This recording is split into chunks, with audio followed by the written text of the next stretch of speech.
हमारे साथ किया तो भगवान ना करे किसी के साथ भी करे। उन्होंने सिर्फ झूठ बोला, मैं मरते मरते बची हूँ। बच्चा दिन और रात देख करके थोड़ी ना पैदा होगा, वो तो किसी भी टाइम आगे दौड़ और पीछे छोड़ की जो कहावत है वो सच होती जा रही है गुरुग्राम में। दोनों में से एक ही बच्चा, या तो बच्चा बचेगा या माँ बचेगी। सभी अपने प्राइवेट हॉस्पिटल में जाते हैं, उन्हीं की पब्लिसिटी करते हैं प्राइवेट हॉस्पिटल की। देखो मोदी जी इतना अच्छा काम कर रहे हैं, आज रुबाड़ी के अंदर आपके पास कोई सर्जन नहीं है अवेलेबल तो आप कैसे सर्विस दे पाओगे? जब उसे लेबर रूम में ले गए हैं और उसकी डिलीवरी करवा रहे हैं, तब हमें बोल रहे हैं कि हम न पीने के पानी की सुविधा है और न टॉयलेट साफ है। नमस्कार, मेरा नाम भाविका हिंदुस्तानी। जो देखते हैं वो बोलने के आदी हैं और शहर वाले कहते हैं हम सबसे बड़े फसादी है। ब्रह्मा विष्णु शंकर पार्वती राम रावण करण अर्जुन और भाई कृष्ण और कंस, सबकी जुबान पर यही बात चल रही है कि नेता करते हैं मन की बात और भाविका और पार्थ हिंदुस्तानी करते हैं हमेशा जन की बात।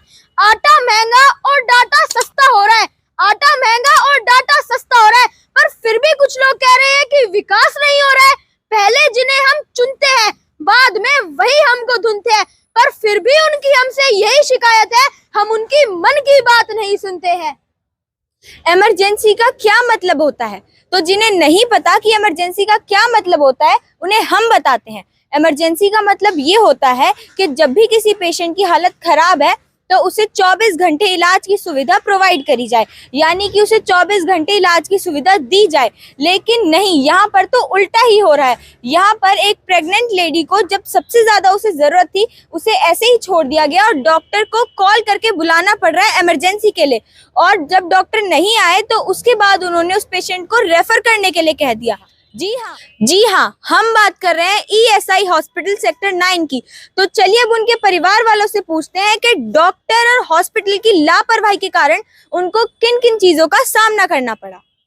जी, तो आप हमें सबसे पहले ये बताइए कि आप उनके क्या पेशेंट के क्या लगते हैं? मेरी वाइफ लगती है वो। तो आपको इस लापरवाही का जो ESI के द्वारा हुई है उसका क्या क्या सामना करना पड़ा?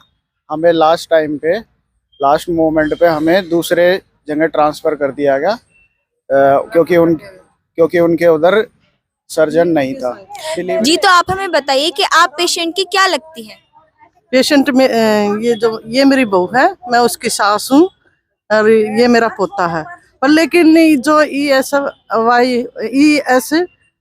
ESI हॉस्पिटल वालों ने जो गलती की है, ऐसी गलती किसी भी पेशेंट के साथ नहीं करनी चाहिए। क्योंकि देखो लास्ट मोमेंट पे जब बच्चा डिलीवरी के टाइम एकदम जब होने का समय है और एकदम लास्ट मोमेंट पे उनके पास सर्जन नहीं है और उसको रेफर कर दिया जाता है, इसको दूसरे हॉस्पिटल में ले जाओ। उस दौरान दोनों में से एक ही बच्चा, या तो बच्चा बचेगा या माँ बचेगी, दोनों में से। ये उनकी सबसे बड़ी गलती है, ऐसे नहीं करना चाहिए। डिलीवरी के टाइम सारे डॉक्टर रेडी होने चाहिए, सर्जन भी रेडी होना चाहिए और दूसरी जो पूरी पार्टी उनकी रेडी होनी चाहिए। ऐसे नहीं करना चाहिए, बच्चे होने का समय है और एकदम दूसरे हॉस्पिटल में रेफर कर दो, ये गलत बात है।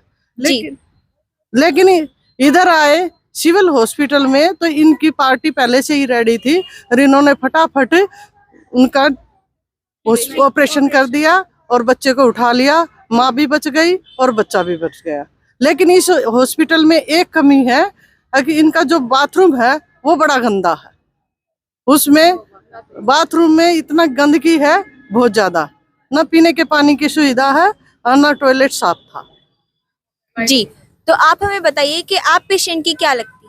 मैं पेशेंट की बड़ी बहन हूँ और डिलीवरी के टाइम ना मैं उसके साथ ही थी। पेशेंट मॉर्निंग से ही वहाँ पे ESI हॉस्पिटल में एडमिट थी, पूरा ट्रीटमेंट चल रहा था। जब जैसे जैसे जो डिलीवरी का टाइम आता है उसकी सिचुएशन थोड़ी क्रिटिकल होती चली गई थी। उन्होंने बिल्कुल लास्ट मोमेंट पे जब उसे लेबर रूम में ले गए हैं और उसकी डिलीवरी करवा रहे हैं, तब हमें बोल रहे हैं कि हम ये नॉर्मल डिलीवरी नहीं कर सकते।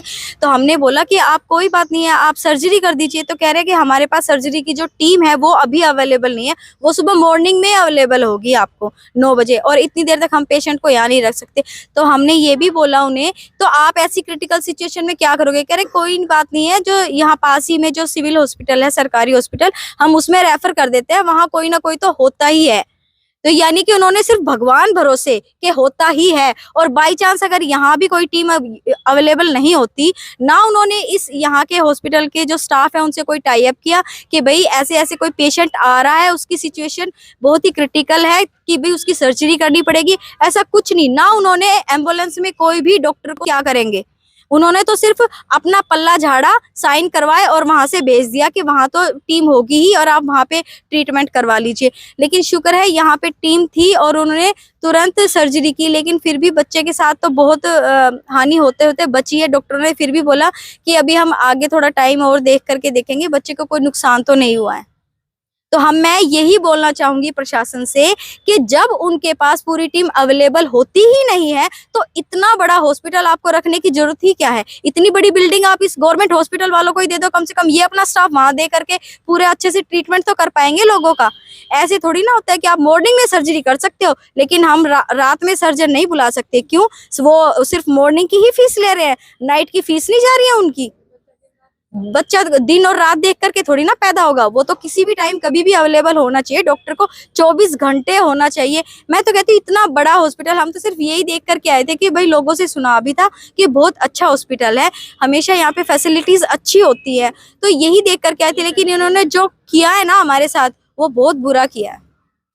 तो भाई देखो, मोदी जी इतना अच्छा काम कर रहे हैं। आज रिवाड़ी के अंदर एम्स की एक नई आधारशिला रखी जा रही है, पर गुरुग्राम में वैसा ही उल्टा हो रहा है। गुरुग्राम ने इस कहावत को बिल्कुल सच कर दिया है कि आगे दौड़ और पीछे छोड़, और जो हमारे पास चीजें हैं हम उसको बिल्कुल भी मेंटेन नहीं कर रहे हैं। डॉक्टर कैसे मरीजों की जान के साथ खेल रहे हैं। तो आइए अब हम बात करते हैं और इनके क्या विचार है इस बात पर। नमस्कार। नमस्कार। मैं आपको बताना चाहूँगा कि जो ईएसआई हॉस्पिटल है सेक्टर 9 में, पेशेंट एडमिट हुए सुबह से, तो उसके बाद में इवनिंग तक उसको रखा गया। जैसे ही उनको पता लगा कि लेबर रूम में जाने के बाद कि अभी कॉम्प्लिकेशंस बढ़ रही हैं, जब पता है कि पेशेंट सुबह से अवेलेबल है, वहाँ पे इमरजेंसी की सेवाएं कभी भी ज़रूरत पड़ सकती हैं, तो उस केस में अगर आपके पास कोई सर्जन नहीं है अवेलेबल तो आप कैसे सर्विस दे पाओगे। उसके लिए अगर आप कहोगे कि इमरजेंसी में, इमरजेंसी का मतलब क्या हुआ, डिलीवरी का किसी टाइम देख के थोड़ी ना होगी अभी किस टाइम पे डिलीवरी होनी है। तो अगर आप पेशेंट को वहाँ पे रखोगे, उसके बाद बोल दो कि सडनली हमारे पास इस टाइम पे सर्जन अवेलेबल नहीं है, कहीं आप और लेके जाओ, तो इसके लिए मैं ये जानना चाहूँगा कि क्या ईएसआई हॉस्पिटल में रात के टाइम किसी सर्जन की ड्यूटी है या नहीं है। अगर है तो उसके लिए कौन जिम्मेवार है, अगर नहीं है तो क्यों नहीं है उसके लिए। तो ये सब मैं आप प्रशासन से पूछना चाहूँगा। ईएसआई हॉस्पिटल के पास इतना फंड है, फिर भी क्यों नहीं इस तरह की लापरवाही बरती जा रही है। बस जी, बहुत बहुत धन्यवाद। मैं आपको बताना चाहता हूँ कि ईएसआई हॉस्पिटल ने जो हमारे साथ किया वो भगवान ना करे किसी के साथ भी करे। जब मैं 1 बजे रात को मेरे पास फोन आया कि बच्ची को ट्रांसफर कर, तो मेरे हार्ट पेशेंट होते हुए मेरी जान जो है ना मुश्किल में आ गई कि मैं क्या करूँ। रात को 1 बजे कहते कि ले जाओ बच्ची को, रात को 1 बजे कहते कि ले जाओ बच्ची को। बच्ची भी परेशान और बच्चा जो होने था वो भी परेशान। मैं जानकर उनकी कृत पे बड़ा दुखी हुआ। मैंने बहुत कोशिश करी कि किसी तरह इनका ट्रीटमेंट हो जाए। बच्चे ने बताया कि हम सिविल हॉस्पिटल लेके जा रहे हैं, भगवान भला करे सिविल हॉस्पिटल वालों का, जो इन्होंने समय पर बच्ची का इलाज किया और बच्चा और जच्चा दोनों सुरक्षित रहे। मैं प्रशासन से इतनी ही निवेदन करता हूँ, ऐसे ही ईएसआई हॉस्पिटल के स्टाफ के खिलाफ सख्त से सख्त कार्रवाई की जानी चाहिए। स्टाफ के खिलाफ सख्त से सख्त कार्रवाई की जानी चाहिए। तो जैसा कि आप देख सकते हैं कि यही है वो पेशेंट जिनको ईएसआई के कारण इस लापरवाही का सामना करना पड़ा। तो चलिए अब इन्हीं से ही पूछते हैं कि इनके साथ क्या हुआ था। मुझे उस दिन बहुत परेशानी हुई, मैं पूरे दिन बहुत परेशान हुई। उन हॉस्पिटल वालों ने मुझे सिर्फ यही कहा गया कि हाँ नॉर्मल होगा नॉर्मल होगा। उन्होंने सिर्फ झूठ बोला, मैं मरते मरते बची हूँ। उन्होंने मुझे बहुत धोखे में रखा। तो आप हमें बताइए कि ऐसी क्या वजह है कि जिसके कारण जो सरकारी अस्पताल है उनकी जो सुविधाएं हैं वो बेहतर क्यों नहीं हो पा रही हैं।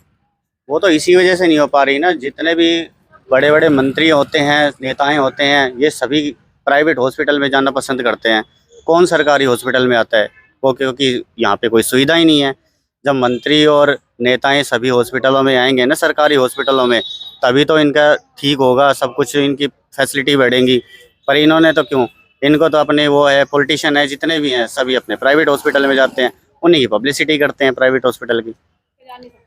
तो जैसे कि आगे दौड़ और पीछे छोड़ की जो कहावत है वो सच होती जा रही है गुरुग्राम में। और वहीं एक तरफ हमारे प्रधानमंत्री नरेंद्र मोदी जी जहां रेवाड़ी में एम्स की एक नई आधारशिला रख रहे हैं और विकास के प्रति इतने सारे अच्छे अच्छे कार्य कर रहे हैं, वहीं यहाँ हमारे गुरुग्राम में क्या हो रहा है, जो हमारे पास है हम उसे भी संभाल कर नहीं रख पा रहे हैं।